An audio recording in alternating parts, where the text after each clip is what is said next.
So with that, hi and welcome to After the Hype. It's me as always, Bryan and Jon. Hi. That was all right.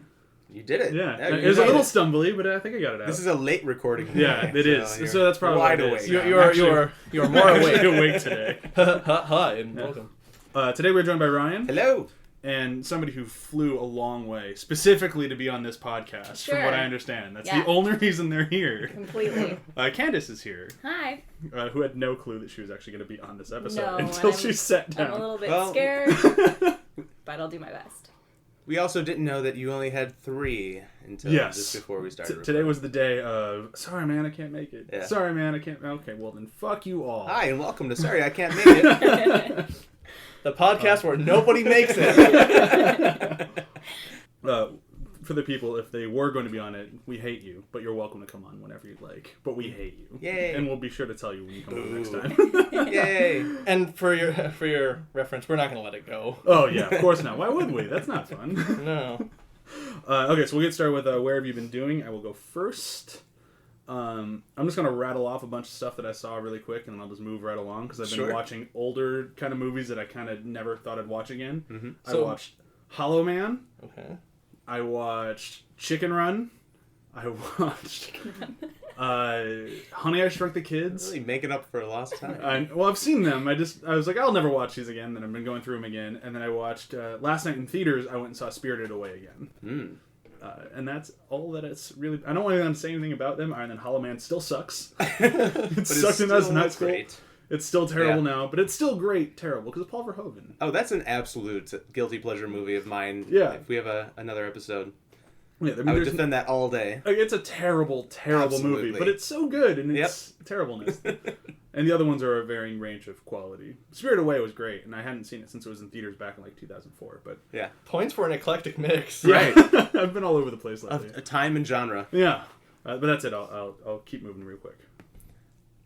I'll go next. Okay. I've been rolling down the mean streets of Burbank, California, blasting "Fuck the Police" after seeing Straight Outta Compton last night. I can personally vouch for that. You was with me?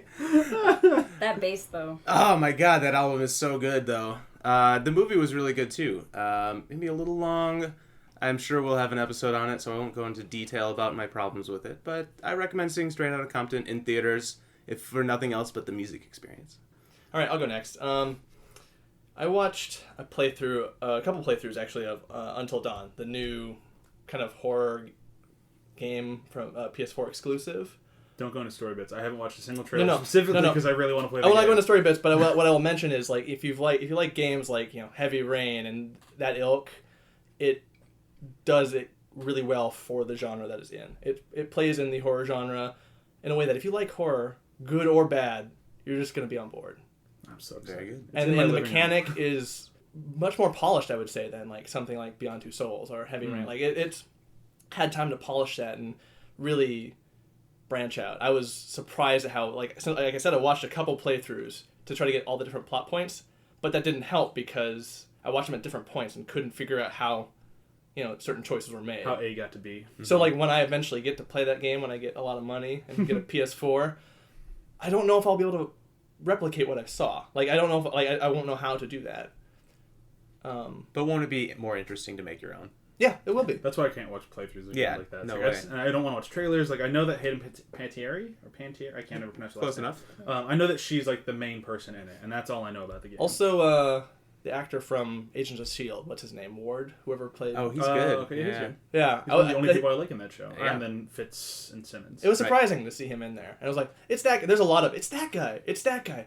And there's a lot of uncanny valley in graphics-wise. It's kind of cool. That's fun to do in video games. Yeah. I mean, the game was originally supposed to be a PS3 game, wasn't it? A PS3, focusing on the move joystick. Yeah, it got stuck in like development hell for a long time. And it was good that they took their time and revamped everything because it's fun. You're gonna like it, Brian. I think. Oh, I know I will. Yeah. That's why I pre-ordered the fucking thing. Yeah. I know I'm on board. And it's good horror. Yeah. Just know that it's an aggressive autosave. You cannot go back on anything until you beat the game. That's great. So any decision you make, that is final. The instant you make the decision. That's gonna. I'm gonna be really excited to see what you think. Really bad. We should film your playthrough podcast. It's gonna be about like shit. No, I like that person. that was me. That's how we watch movies, too. Yeah. You're the George R.R. Martin of playing this video game. Yeah.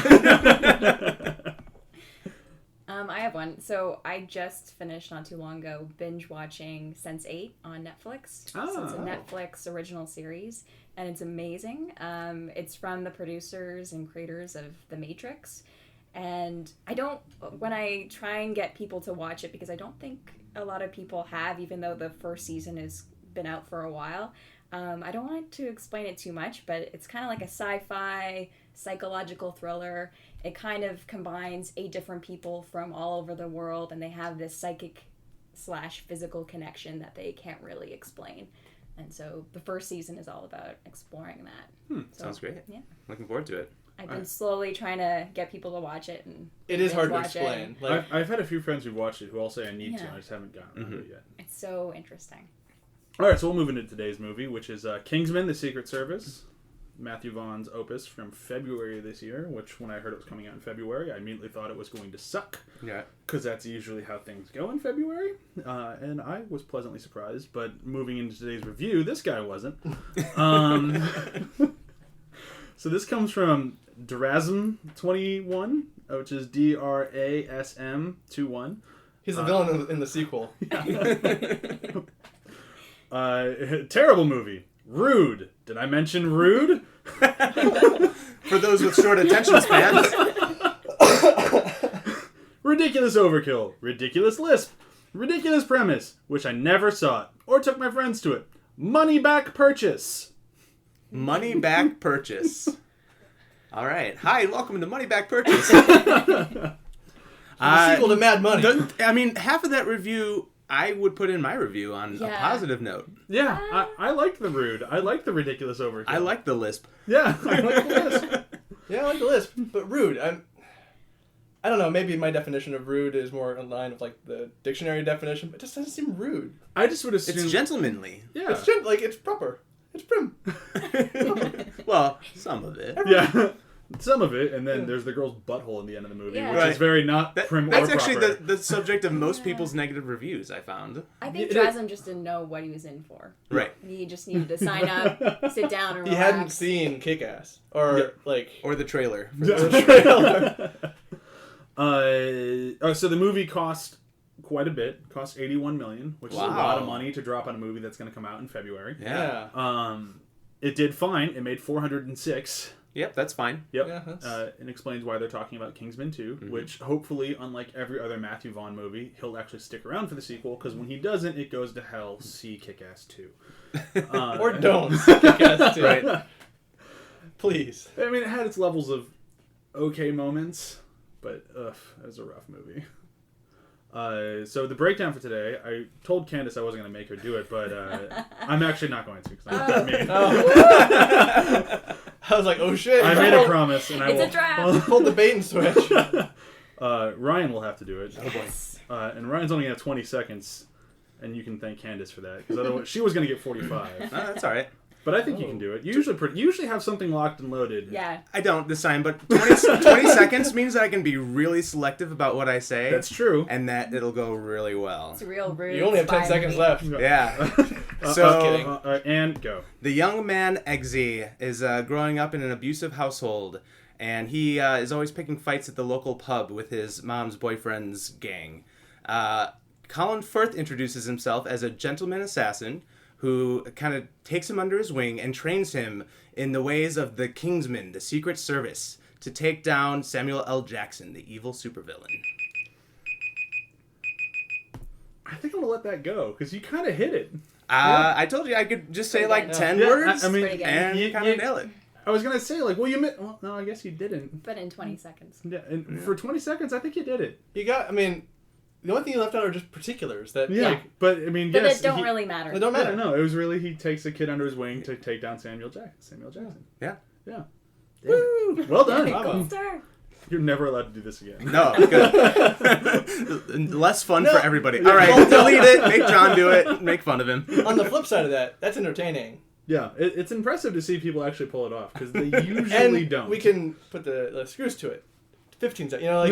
We can test the limits. We gotta test the limits. How fast can Ryan do this? It'll get down to just Ryan read the tagline. Okay. Yeah. Tagline by Ryan. Eggsy, Colin Firth, Samuel Jackson. I did forget everyone's character's name except for Eggsy, but that's okay. But that's fine. You don't really need it. Harry, yeah. We gotta get this out of the way. The names are great. Yeah. Yeah. The names are great. But one last thing about the breakdown, I like that last week we had the worst, and today we had one of the best. Yeah. So if you want to hear the worst ever, listen to Cody last week. If you want to hear one of the best ever, it was Ryan this week. You could take it back to my breakdown of Winter Soldier for another worst ever. It still wasn't as bad as Cody last week. No, Cody had it wasn't. 30 seconds Yeah. and got the first scene. Yeah. I made it through the first act, at least. Yeah. Okay, so we'll move into... You want to talk about the characters in general? Let's talk about the characters in general. Yeah. Absolutely. Yeah. You said with the names particularly. I liked... Well, what I wanted to get kind of out there before I forget is that it was very... I make a list of these when I'm watching this. Like, I better not forget this for the podcast, and then I do. Every time, yeah. It was interesting that there was two different generations of names. Mm-hmm. You had the younger generation, which was very kind of weird and ridiculous, and then you had like the old school, the alliterative, like Lancelot, Galahad, and then you had like Eggsy and Rolf and Warp, or like all these weird names, and they kind of went through them, and I thought that was actually kind of fun. That was the part I just laughed in a good way. Yeah. It was great. I also like that they use the Knights of the Round Table names as code names. Yeah. I think that's kind of cool. I agree. And I also like that they don't ever really...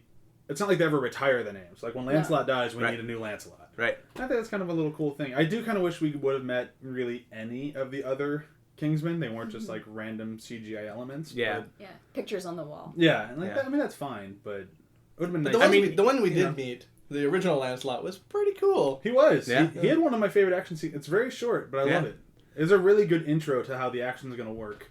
I think it was a real throwback to like James Bond, where we know he's 007, but we've except for I think in GoldenEye, we've never met any of the 001 through 6s. Yes. I think this movie does that on a lot of levels. Throws back to James Bond or Get Smart or all the old spy movies. Oh yeah, there's this is a big love letter to spy movies, which I want to get into a little bit later with just kind of like the general look and feel and gadgets and all that sort of stuff in there. But talking about characters, I think we should start with Harry. Yeah, he's the main cover person. It's Colin Firth. Okay. And sorry, I forgot he was Harry. Like, yeah, I got stuck in like Galahad. Yeah, right? so Galahad. I read an interview, or I saw an interview with him when he took the part. And he's like, well, I think they hired me because they wanted to find the person who is the least likely to kick someone's ass. Yeah, it's perfect. And then make him kick ass. Yeah. Which is what I thought when I saw the trailer. I was like, wait a minute. I watched you in that other spy movie with all those other old dudes, and you could barely walk. Yeah. And I know he went through a shitload of training for it, but I loved... I mean, Colin Firth is a good actor. That you really can't deny that in any role he's been in. But I really like in this one that it felt like he was having fun with it. Absolutely. And I think that's... We talk about it all the time in this podcast. But you can tell when an actor's having fun, it can really come through in their performance. And this one was just... He was so good in this. He really... I mean, the guy who plays Eggsy is good. He was an unknown actor. Like they had... I don't remember who, but they had some really big name guy who they're going to have play him, and then that didn't work out, so they went with this guy. Oh, that's awesome, though, because he did great. Well, he was surprisingly charismatic. Like, in a way that when you're watching, like, let's say the first Mission Impossible, and you're like, that Tom Cruise is going places. Right. But with... I think if it had just been him, this movie wouldn't have done as well. I think having Colin Firth as that face guy for it was a good move. And then if the next one doesn't have him in it, which there's rumors he might be in it somehow, I think it'll be fine with just Eggsy.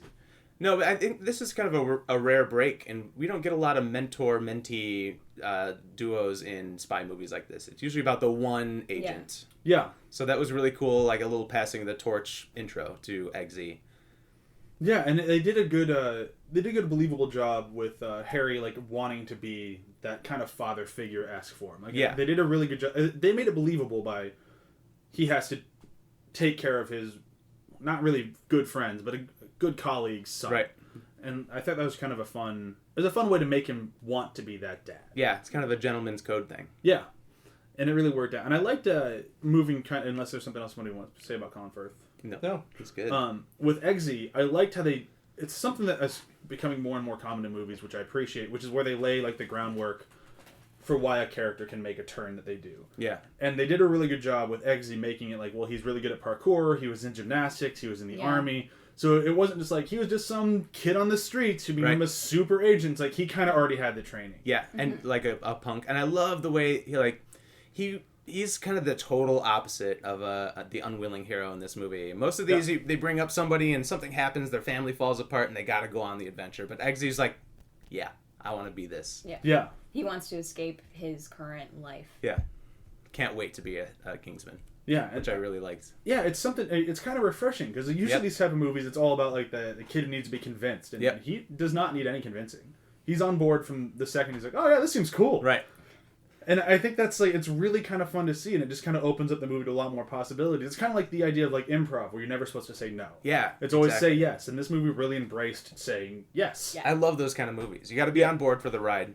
Yeah, and this, I mean, it asks the same of the audience that it does of the characters. Like, you just got to say yes and just have fun with it, and you'll enjoy yourself. And if you're just like, no, this is dumb, it doesn't make sense, then you're going to have problems. It took me about the first 20 minutes to say, okay. Yeah. Because, of course, the movie opens, and you're like, this is dumb, it doesn't make any sense. But then you start having fun. Yeah, I mean, the very beginning of the movie, not just the Iraq part, but like the dude who shows up and kills everybody in the room by like crawling on the floor, shooting everybody, and taking scotch, and then getting cut in half. Like, it's a very...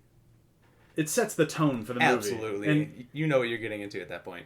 And I think on rewatches, it doesn't seem as jarring. Yeah. But if you've never know anything you're going into, it's like, oh, fuck. I had no idea. I was like, oh, okay, it's going to be like this. Yeah.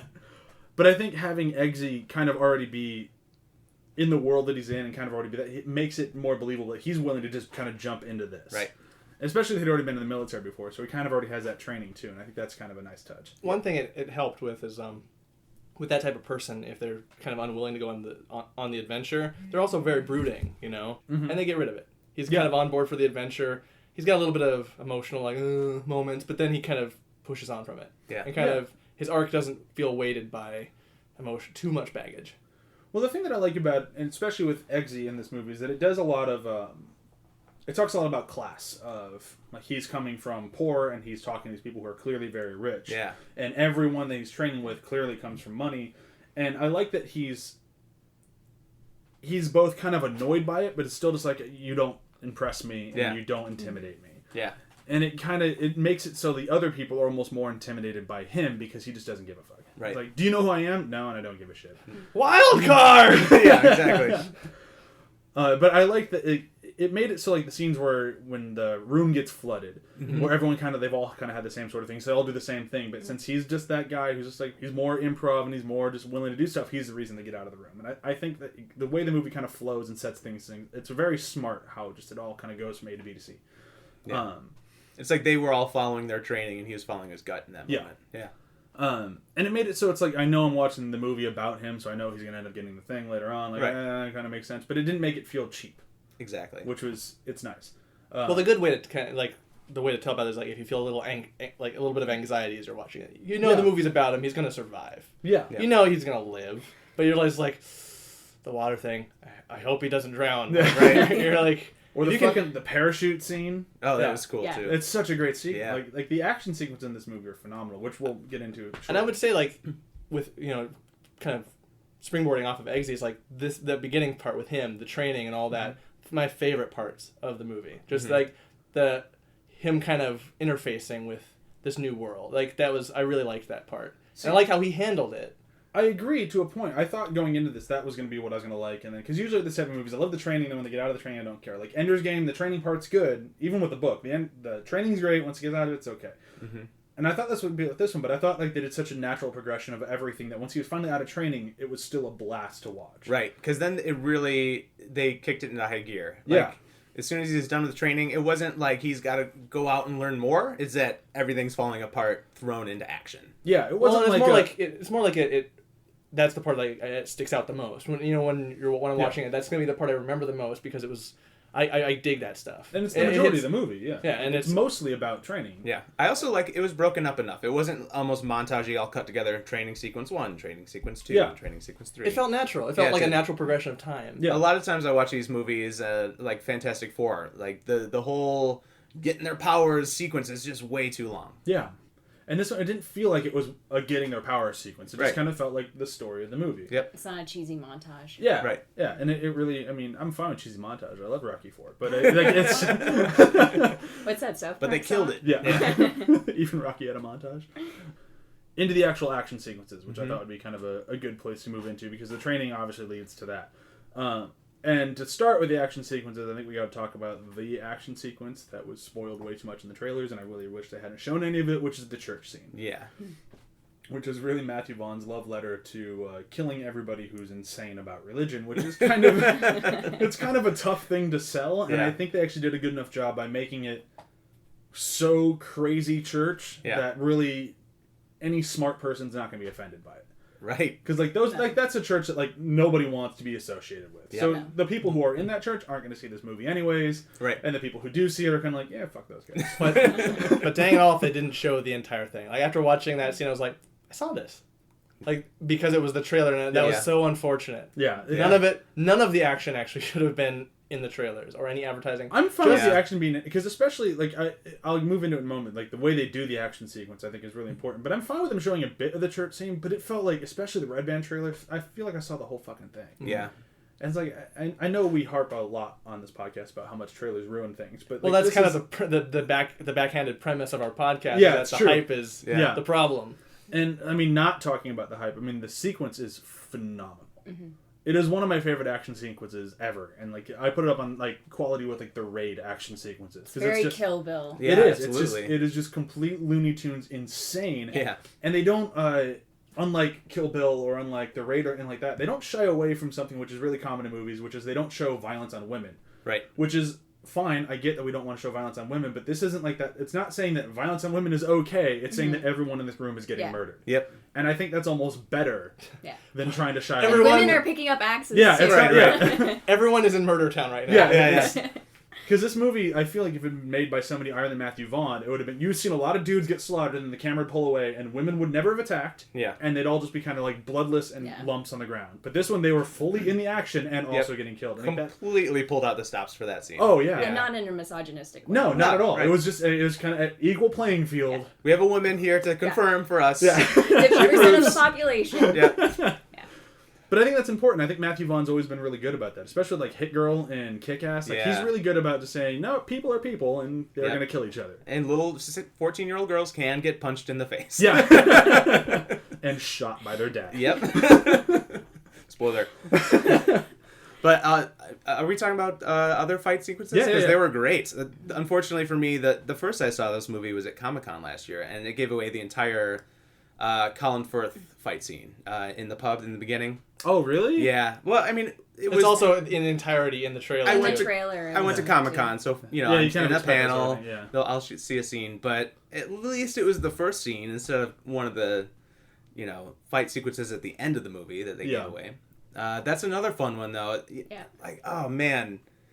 Made me think of almost Willy Wonka, where he's just, like, looking like he's going to walk out the door, the old man with the umbrella by his side, and he locks the doors, and I love the sound effects, the gravity they put on him sliding that lock up. It's like a gun cocking in there somewhere.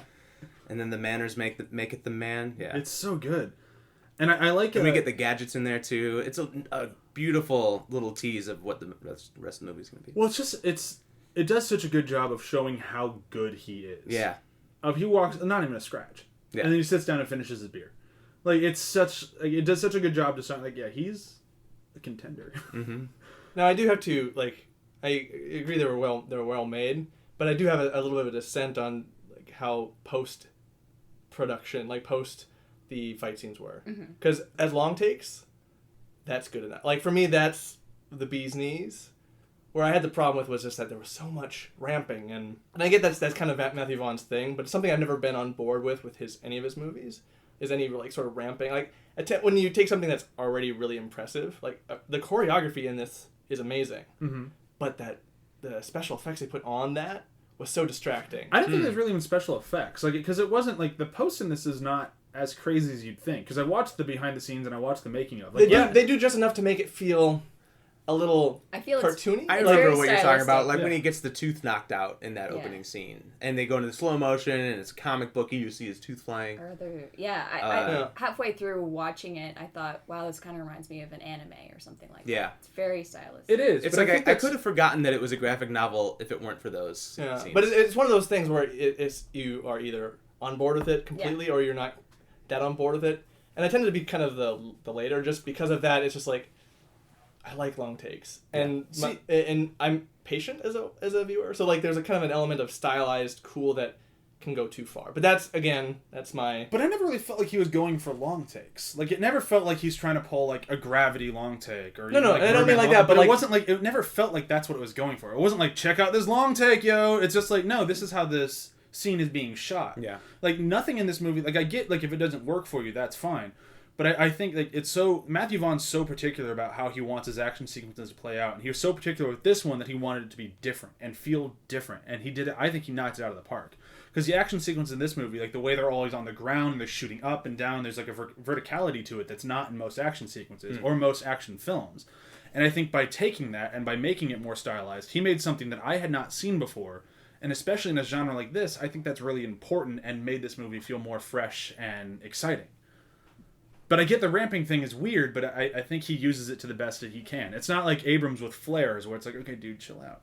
well, and it's one of those things too where it's like you've already got something. For me, it's like you got something already perfect, and the choreography is so good that I found that just to be a distracting element. Which was something that was already so stylized. The style was already built into everything that was in the frame. The way the camera would just like, look at this detail, look at this detail. It had a great sense of ADHD about its fight, while you could still see the entire geography. I knew every little inch of that church. I knew every little inch of that bar. But then, like, the speeding thing, it got weird for me. Like, it was a pullout for me on that. I did read something interesting that they intentionally made every frame so that your eyes don't have to leave the center. Yeah. Which, again, a good choice. Yeah. Which that's a tough thing to do. You got to really, in action, choreograph well, and then make it so your eyes don't have to work too hard. But I almost think that could take us away in some of those long action sequences because we're not used to it being done that way. Yeah. Especially the church scene where he's just center frame and the camera's moving so fast. Yeah, I think that's why I like it, though. Yeah, I think too. It's definitely fresh. Yeah, it's something that, like you go back and watch The Raid, which I've talked about many times in the podcast. It's, I think, one of the best action films made in the past 20 years. Mm-hmm. Fantastic. But all the action sequences in there are great because of the choreography. Mm-hmm. Not necessarily because of the way they shot it. Although they did a good job with it, but it's still just like, look at these people beat the shit out of each other, and holy God, are they beating the shit out of each other. Yeah. But that's really it. Whereas this one, you get that, and you get a new way to see it. And I think that's what was really cool about it. I agree with that. But the other, we mentioned very briefly earlier, I think probably for me, the best sequence in the whole movie is the parachute. Yeah. That was the most stressful out of all the... Because, like, the rest of it, you kind of understand, like, okay, they're going to win at some point or another. And even if they don't win, like Colin Firth eventually, they still kind of already won. He killed an entire church full of people. Even if he got shot in the face for it, he won. He did, yeah.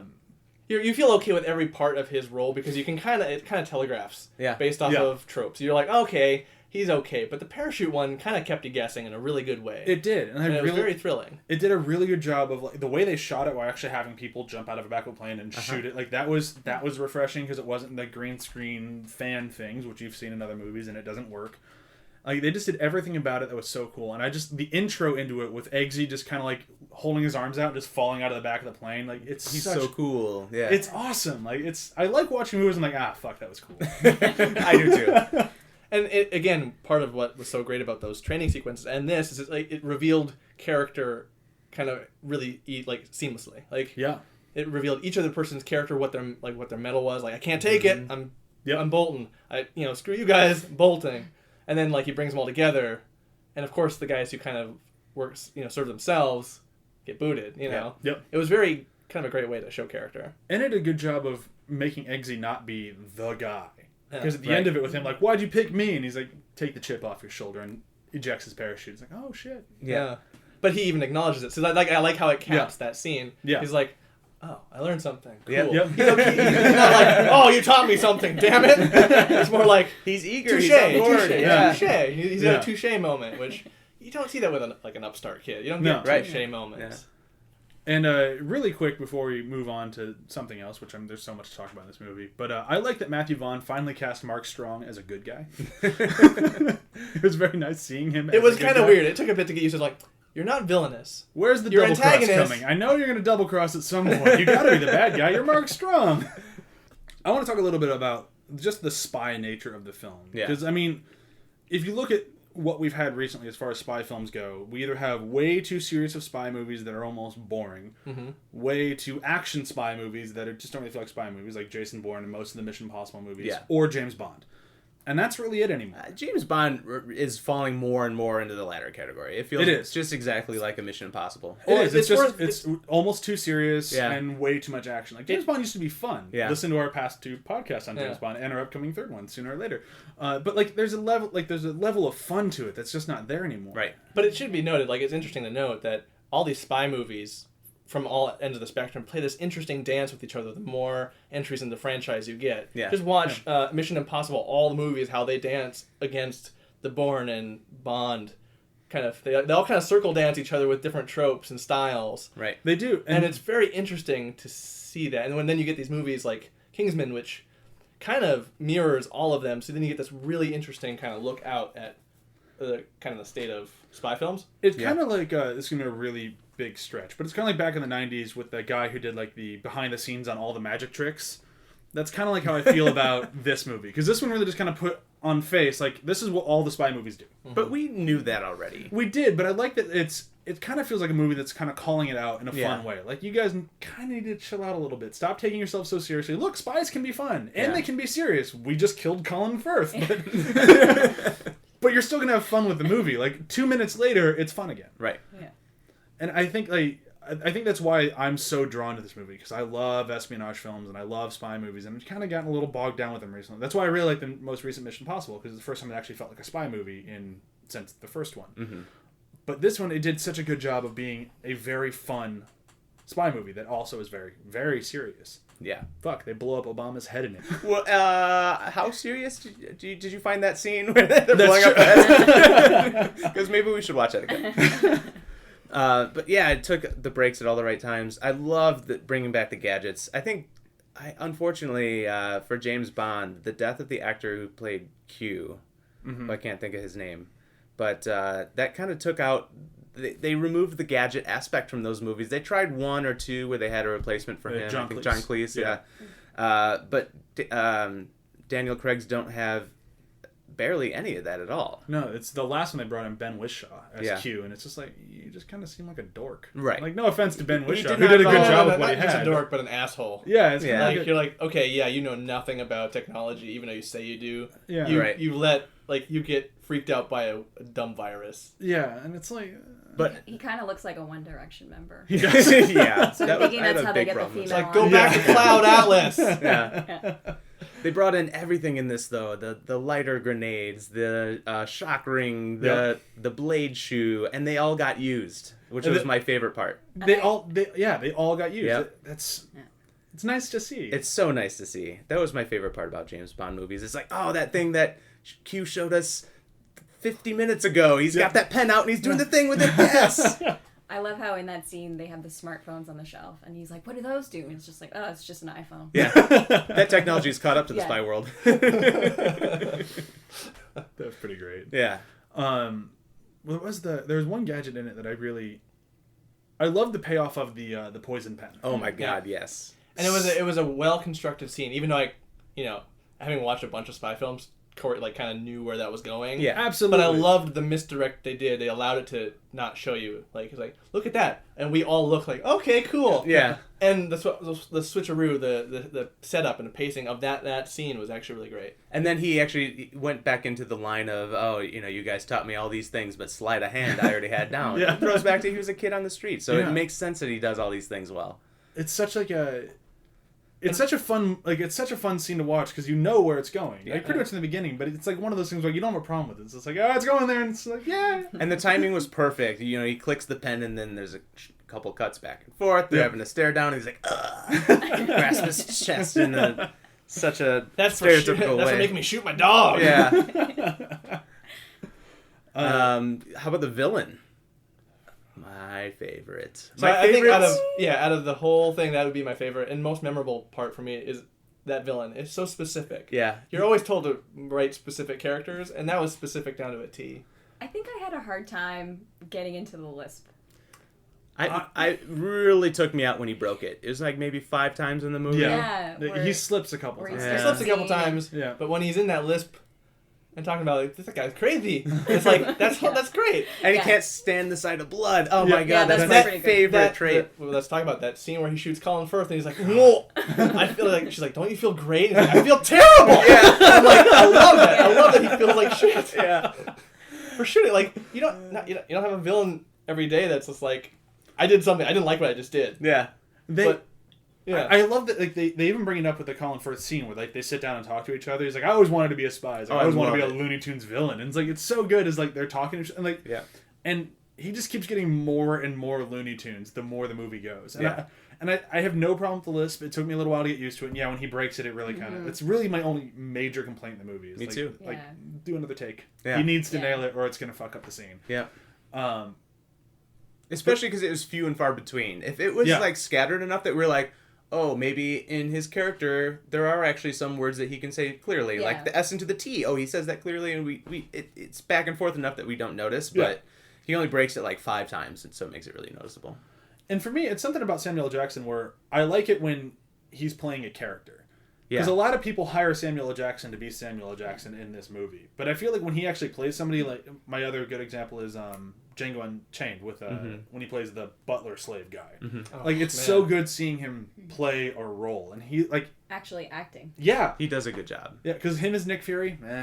Oh, Nick Fury is just was it Vincent or Jules? In Pulp Fiction, he's just his character from Pulp Fiction. Without an afro.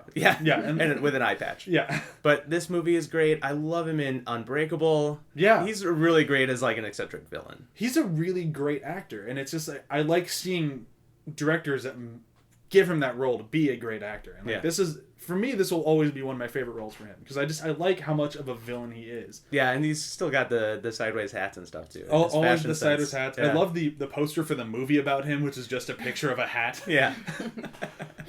And I love like that going back to that scene with Colin Firth when like where they're bringing out the dinner. Yeah. I love that it's McDonald's. Oh yeah. Again, specific. Yeah. Memorable stuff. And I love that he has a wine chosen to go with a Big Mac. Like that goes excellent with it. It's so good. There's something else I want to talk about before we keep moving. The girl with the girl. Yeah. Who looks like a girl I went to college with, and the whole time she wanted to be an actress, and the whole time I'm like, creepy. Is that her? Did you make it? And then afterwards I looked it up and I was like, oh. I think she's like a couple new things coming out. She's getting really big, and it makes sense. She was good in this. As a character, I liked that the only reason she died was because of luck. Right. Yep. On the hero's part. She was that good. And I like to see villains that are that good. That's another throwback to like James Bond movies. Like, how many tricks did he have to play against, like, Jaws with his goofy grill, or Odd Job throwing the hat, you know, like... Yeah. And she's got these weird blade shoes or feet even, that we don't understand. Yeah. But it gives you a real sense that she's not just a henchman, which she, on paper is. She's actually a very skilled assassin. Yeah. She's the right hand. And she's very good. It shows and not tells that she's very good. Because you get a lot of that in the spy movies where it's like, this person's really, really good, and then Bond shoots him in the face. Yeah. Odd Job, throw that hat at that still statue. Yeah. Good luck.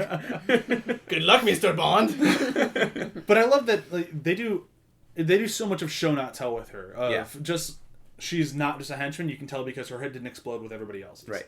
So like he clearly respects her, and I think that's really a cool thing to have in there without ever really bringing it up or talking about it. And then I like when back to the Colin Firth shooting scene, she is actually the more evil character. Oh yeah. Yeah. Yeah. And she's like, "What's the big problem with killing him?" Right. Yeah. Didn't that feel great? And I like that kind of again with Samuel L. Jackson is I like that this isn't true of all movies, but I like the hero that's the villain that's a hero in his own story. Yeah. And Samuel L. Jackson plays that to a T. He does he understands killing people is wrong. He doesn't like it. He hates violence. But he honestly feels that this has to be done to save the world. And he thinks he's saving the world. He doesn't want to rule it. He doesn't want to control everything. Which is kind of another great point to this is you're watching the movie and you hear him describe why. And for like, 1 second, you're like, yeah, I'm on board. Oh, wait, no, he wants to kill her. Yeah. It's like, oh, I see what he's saying there. Yeah, he makes some good points. No. maybe you should colonize Mars and Right. just take half the people. Like, that might be better. I want to talk about, I usually don't bring this up in podcasts, but I want to talk about the wardrobe. Yeah. Oh, do you know the thing about this movie? Is that they launched a clothing line, Kingsman clothing line, after this movie came out. Or in conjunction with the movie. Yep. Is it still going? I'm not sure how you get them or where you get them, but yeah, you could get those suits. Are they bulletproof? Because that's that's what I come to expect. I don't know if that's part of it. Can I just get the glasses? Because I really like the They glasses. were nice. Everything was really great. Yeah. And custom made, I believe. Oh, that much I knew. Yeah. I like that. It's those little extra touches in movies like this that just go the extra mile, that really make it more of a special movie. And I love the way that everybody dresses throughout the entire thing. I like Eggsy in his street clothes. Absolutely. I like Eggsy in his suit. Like, it works in both places. He had fashion sense before he went into this, and he changed his fashion sense to classy. It's great. Yeah. And it has that little throwback to, he's like, oh, you can teach me how to speak nice, like My Fair Lady? Oh, I love the little My Fair Lady reference. I liked the movie reference, too. Yeah. Because it was... I like that they gave him that movie. Yeah. Again, very for him to bring out. Again, very particular. And it was a play on particulars. Yeah. There's this, and the other throwback in the movie that I really, this is completely off topic, but when he goes like, oh yeah, I should have seen it before, we had shoes with phones in them. Right. Yep. There's a lot of little lines like that mention other movies. It was interesting also to realize that, like, all the heroes, the protagonists, the suits fit well, but then when Samuel L. Jackson has his choice of suit from the same place, it's doofy. It doesn't fit well. Nothing works on it. It was a very interesting, like, subtle costume call to, like, the outfits don't fit very well for our villains. Yeah. I never really picked up on that. Yeah, that suit, nice. he's got the wrong coat for the occasion, his hat doesn't work, it doesn't Well, fit. When he gets the top hat, it still feels like it doesn't fit very well. If he's wearing it over his clothes, it's kind of bulky, whereas the suit always fits the hero. Like, that they even say that explicitly, and it was kind of a neat little touch. But that's a dope-ass top hat. Is such a, that was almost my quote for today. It's such a good moment. I think that's it. I feel we've covered this. Yeah, we really did. I was going to try to go negative on this stuff. Do we want to talk more about butt sex? I mean, I don't really want to bring it up. Okay, then no. It's really just... Is it because I'm here? Cut it out. Yes, that's the only reason I want... no, I just... No, maybe we should... No, honestly, we don't need to, but it is... I think we should bring it up. This will be weird for anyone listening to this who hasn't seen the movie. Yeah. That's another good point. It's so it comes out of nowhere to be like. But to me, I think that it was just playing on the way that the sex scene at the end of the first 12 or 20 James Bond movies come out of nowhere. It's like James Bond saves the day and literally just has sex with the closest female. I read it as, hey, 15-year-old boys that are watching this. We still remember you. Go save the world. Hey. And that's what I read it more as. Yeah. Because, I mean, it's just such a random thing. And, like, the joke is fine. Like, I love the joke. If you save the world, we can do it in the ass. Yeah. I'll be right back. Yeah. Like, that was great. But that would have been fine just as is, but then they, like, punctuate it once more. Like, it's a weird second thing. Like, the extra stamp of, and here's this actress's butthole, was just like... that was like the last shot, I think. Yeah. I think it was, And no, it's Mark Strong. Oh, yeah, it's Mark Strong going, oh my. Which, that's, to me, I just remembering... Now, see, in comedy, what you really wanted to do was leave that butt shot be the last shot. And just, like... It's either the zoom in or something. What was I just remember that specific James Bond movie, although I don't remember which one it is, where he's in the life raft floating, and I think M comes by and he's like, oh, I'll leave you here, because he's in the life raft with the girl and leaves them out on the ocean. I don't remember which one that was. But I know in Die Another Day, it's like they do like the heat sensor, and the heat sensor in the middle is really red from where his crotch is. It's like, they're always so ridiculous. So I think this movie was, more than anything else, making a lot of fun at those. And that makes sense, but it's still, I don't know why, like... There was a lot of layers to it. Because for me, I'd get really excited when, and I forget her name, the female that replaced Lancelot. Yeah. When she not only gets the position of Lancelot, she beats Eggsy out of it. She actually participates in the plan in a big way. Which isn't in a lot of movies nowadays. I honestly and then it would be like butt sex. You know, you're like, oh, I get all excited, and like, yeah, feminism, but she was an underused character. I agree. That's what I was gonna say. Like, I like that she helps in the scene in a big way, but she does, and she would have helped more had she actually been. And I think that it would have been better. Steps. Yes, baby steps. And it's almost emphasized just in design by the way that balloon looked like testicles. No, seriously, like now that's all. Yeah, it was manhood was all over her throughout the entire movie, and she now she you got totally to do a little ruined bit it for me. Yeah, sorry, not sorry, but I actually it did look that. like upside down balls. She also did have Mark Strong telling her what to do the entire time. Yeah. He's like, take the shot now. I wasn't gonna, but all right. Oh, you mean right now? Like when you told me right now? Like, come on. You mean when this thing on my computer is flashing red and telling me to take the shot, you need to tell me as well? Because as a girl, I don't get computers. No, her character was really the only one that was like one step forward, one step back, one step. And it really kind of landed in the middle. Like, ultimately, I think she was a good female character. I think she made a lot of good choices. And I like that she was actually important to the movie. Yeah. But it would have been better. She could have been way more in the forefront. Yes, and I think she probably should have been. Especially because she was one who actually got the job. And if she made Lancelot, she must be good, right? Yeah. Right. And But she gets to like float up in a chair. That's her kind of main skill that we see, and that's where it kind of falters on the show don't tell thing. For everything else, that's so good. Like showing the other female, like the female antagonist, being so good with her. The female hero is kind of like because I kind of testicle chair. Because if I'm thinking Mark Strong, it'd be okay. So I have a Kingsman, which is Lancelot. She's going to go into this vault and kill everybody because she's an actual Kingsman. Right. You can take the ball chair to space. Right. Yeah, that's true. Like so Eggsy should that would have been more appropriate. Yeah. But But again, 15-year-old boys. Right. What are we gonna do with them? Yeah. I mean, she could have butt sex joke would not have worked because it's just like what? On that note, I did like the scene where they had to. Well, they were faking they had to go pick up that girl, and she as well had to, and she was still all cocky that she was going to get to seal the deal. And they honestly, the way that it was going, she would have won. Absolutely, because they were coming off like complete d-bags. She definitely would have won. Oh man, if the scene didn't get interrupted by something else. They were really seeking her. Like it was funny. That was a funny scene. I honestly feel like that girl would have just walked away. Absolutely. Like, oh my god. Yeah. And it's nice to know that the guy from Doom survived. Yeah. I was worried about him for a few years there. Yeah, he seemed to have a drug problem back in Doom. I was glad he got cleaned up. Yeah. Those Mars monsters will really do it to you. Probably. I'm glad that we brought her up because I think she's kind of the weakest thing in the film, and not that she's a weak character, but that's where they had the most problems. Right. Was her character making a lot of hand gestures, which make no sense to the people listening to this. But now I think it would be a good moment to move into quotes. Right. Unless anyone disagrees. Yeah, no, I agree. Okay.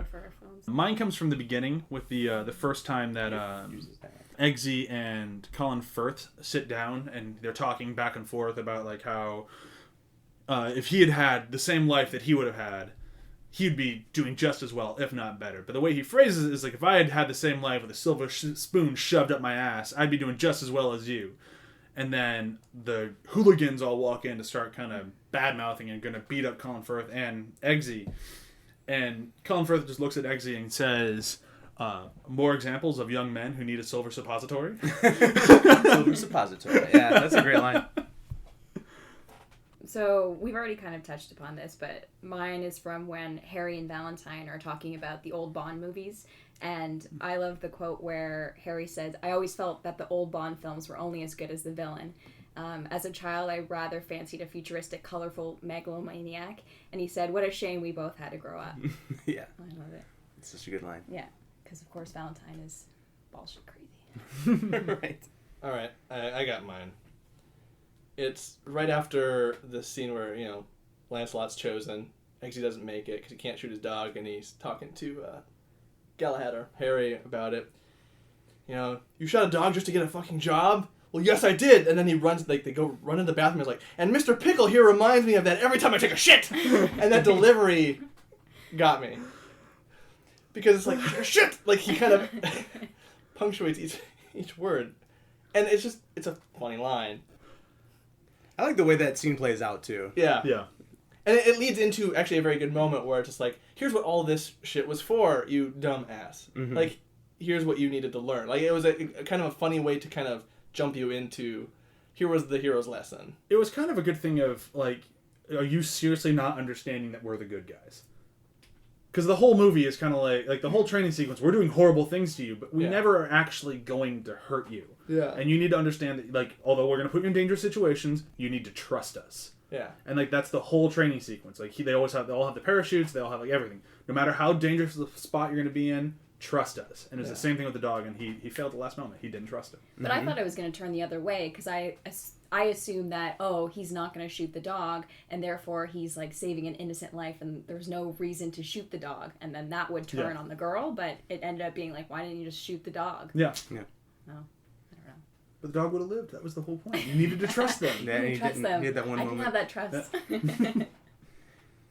So my favorite quote was toward the end of the movie where Eggsy has to go infiltrate the party and kind of blend in with the spies, and you're kind of like, you all remember the James Bond drink. That's the part of that movie. And Eggsy goes in and orders a martini.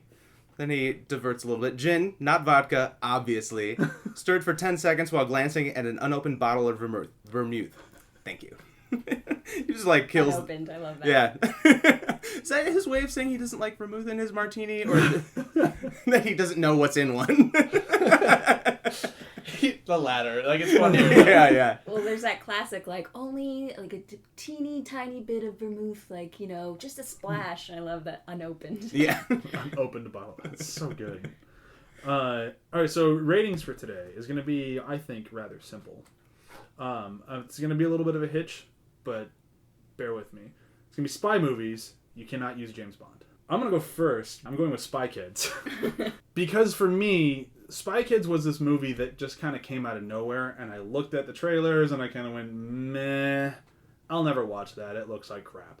And then when I actually finally sat down to watch the movie, it did such a good job of being a spy movie that was also just a total blast. Like, it was just a fun movie. The sequels are crap. But the first one, for some reason, I've watched many times. I was way too old for it when it came out, but it was still just like they did a good job of making just a fun spy movie. And for me at that time, that was the first time I'd seen a fun spy movie in a very long time.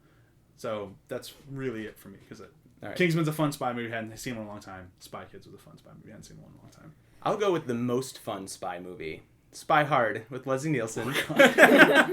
Because I can't pick James Bond. I thought of that series a lot while I was watching this one. And just a fun, we're going to pay homage to all the spy movies ways. Obviously, Spy Hard was more of a spoof, and this was more of an homage and a fun throwback. But, right. God, making fun of... We have so many James Bond movies that anytime a movie comes out to make fun of them all, I have a good time. Okay. I'll go with the Bourne Legacy, the one that doesn't feature Matt Damon.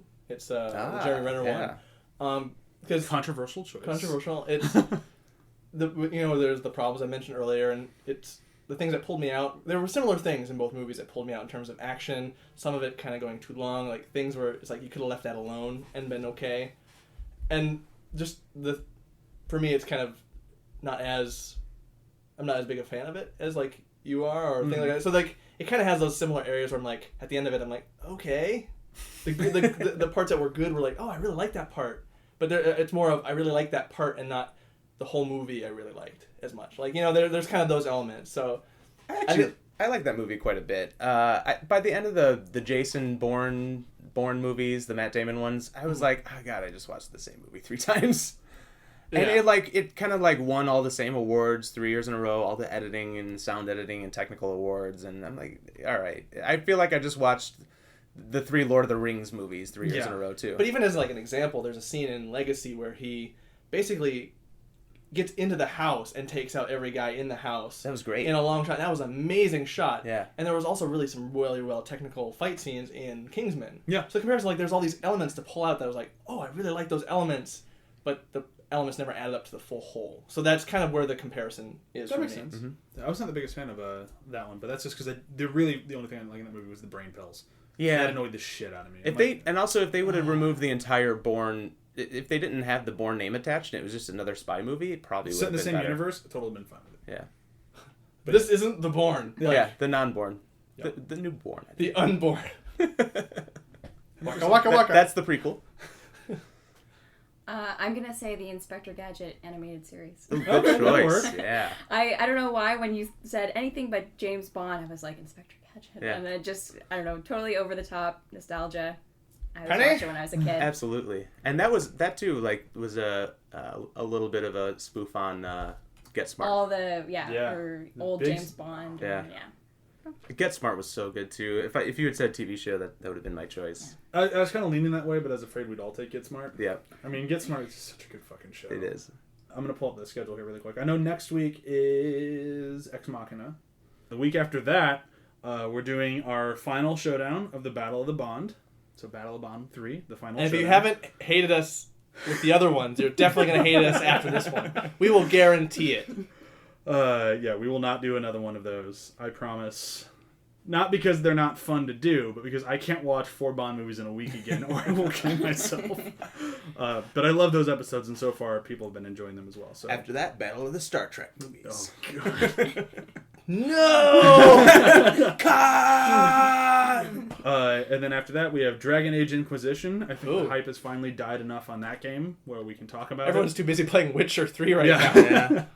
Yeah. And then again, I'm not going to say what's coming up in the Halloween month, but I have an entire month of movies planned that I'm very excited about. Nice. Which I hope Spooky.